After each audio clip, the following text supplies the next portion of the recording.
ৰাতি ঠিক যোৱা ৰাতি 1টামান বজাত ডেৰমান বজাত মানে এটা শব্দ শুনিছোঁ। মই ভাবিছোঁ মোৰ বাৰীৰ পিছফালে কলগছ চলগছ কৰিলে নি টিঙত গছ চছ কৰিলে বুলি ভাবি মই চালোঁ গছ চছ মাৰি মই পদূলি ফালে মানে ধৰিব নোৱাৰিলোঁ কাৰণ উঙা আছিলে ৰাস্তা কিনাৰত। তাৰপৰা আৰু গৈ উঠি থাকিলোঁ গম নাপাওঁ আৰু ৰাতিপুৱাহে কোৱা শুনিছোঁ এনেকৈ মানে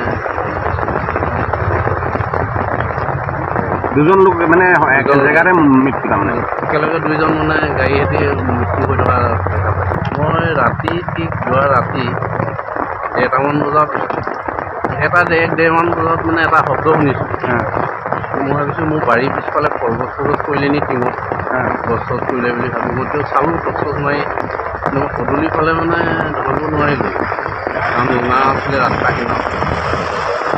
তাৰপৰা আৰু গৈ উঠি থাকিলোঁ গম নাপাওঁ আৰু ৰাতিপুৱাহে কোৱা শুনিছোঁ এনেকৈ মানে দুজন লোক মানে একে জেগাতে মৃত্যু তাৰমানে একেলগে দুইজন মানে গাড়ীয়েদি মৃত্যু হৈ থকা দেখা পাইছোঁ। মই ৰাতি ঠিক যোৱা ৰাতি 1টামান বজাত ডেৰমান বজাত মানে এটা শব্দ শুনিছোঁ।